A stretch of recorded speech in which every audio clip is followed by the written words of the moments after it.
guys, happy Friday. We're just getting home from school, getting inside with all of our stuff, and it's snowing. It's been snowing all day. There's Charlie. But it's really like big fat snow right now, which is kind of cool. What do you think, Charlie? Can you hold this? Yeah, which one you want me to take? I'll take the big one. Yeah, because it's super heavy. Oh, I don't need help someone to give me that. All right, let's go inside. So it's Friday. We just got home from school, and we had a little bit of an incident earlier this week. Charlie had a very bad day. It was the 100th day of school, and Charlie and Josie got all dressed up like old women, like 100-year-old women. And it was adorable. Let me show you what Charlie did. Oh, I'm an old lady. I just want to go over there and play, but I'm too old. But my kids can play over there.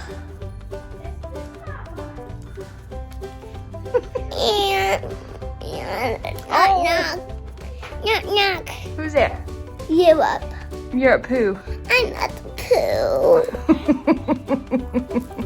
It was so cute. So they were all dressed up and looking adorable, and we drove to school, and we got to where we let them out. Bubby and Sissy got out to go in, but for Charlie, I have to take her in and sign her in. And somewhere between dropping off Bubby and Sissy and walking Charlie in, she decided she did not like her hair,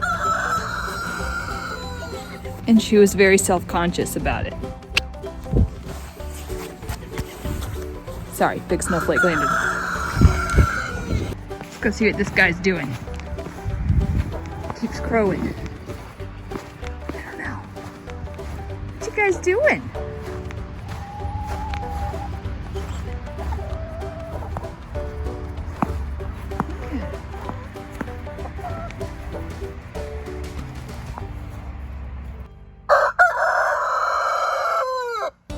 What are you saying?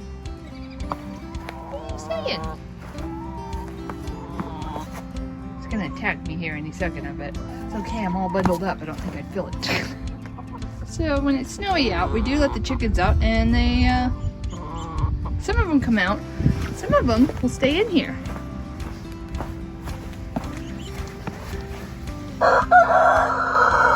Oh no, no one's in there right now.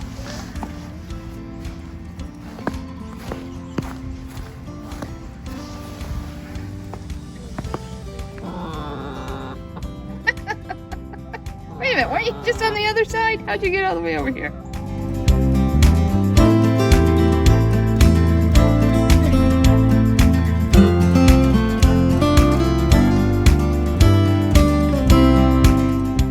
She somehow became very self-conscious and did not want her gray hair anymore. I was like, I don't know what to do. So I was like, well, come on, you're fine, you look good, come on, let's go on in and we'll see the other old men and women. And no one else really dressed up as much as she did for this. In Josie's class, a lot more people dressed up, but not in the preschool. And so Charlie had a little fit. It was, no, I don't want to go to school, Mommy. No, I don't want to go. And she didn't want to take her hood down. And I walked her in, and I walked out like I was gonna leave, and she pushed the door behind me closed, like angry. She shut it, and it made a real loud bang. And when it did, I turned around and I was like, Charlie!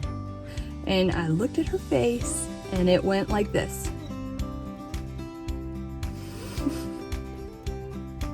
And her face just melted into tears, and I felt so bad. I immediately opened the door, grabbed her, took her out in the hall, and just sat there with her in my lap and held her for a minute. And I was like, I'm not gonna cry, I'm not gonna cry. But she did. She just melted into tears in my lap.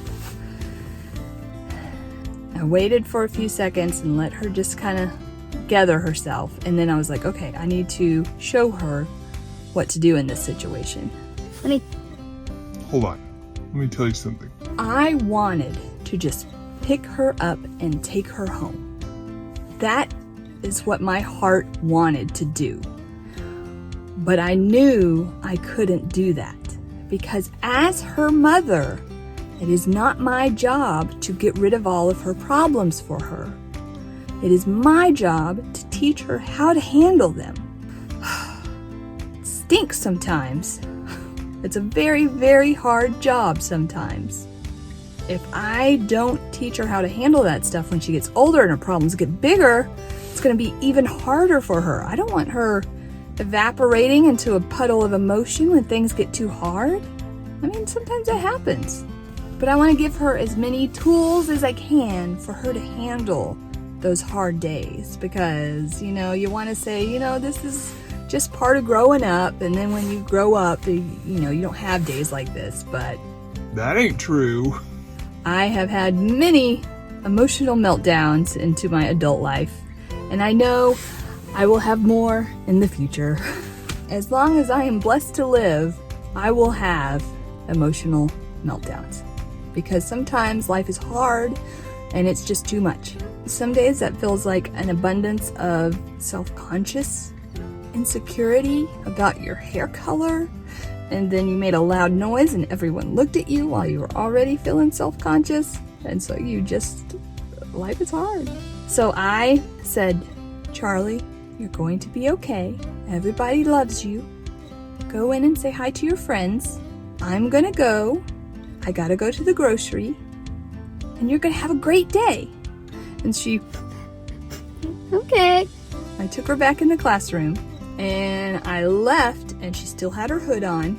I totally wanted to be that one parent that was standing outside the school and in the bushes looking in the window. Is she still crying? I can't tell. I was so gonna be me, but I didn't do it.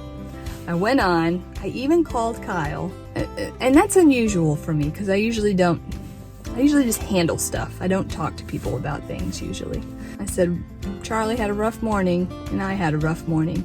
And he was like, uh-oh, did you yell at her? And I was like, no, I didn't. And thank goodness I didn't, because that would have made it even harder.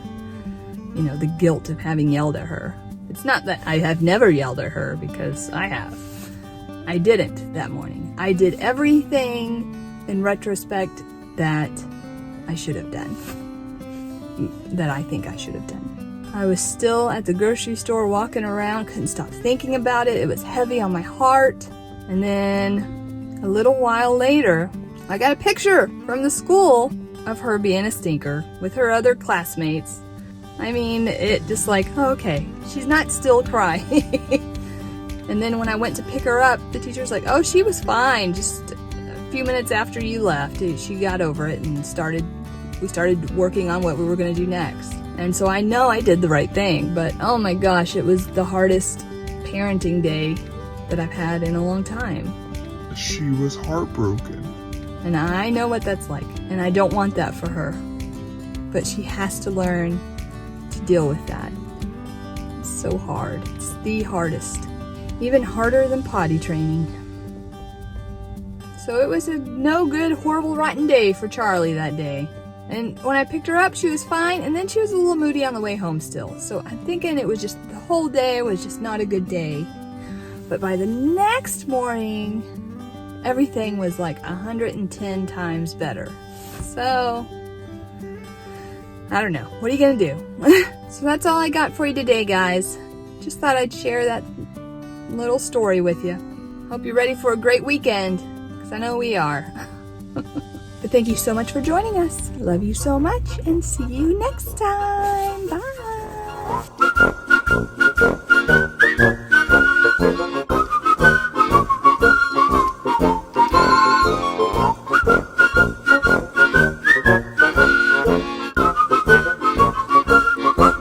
You're up. You're up who?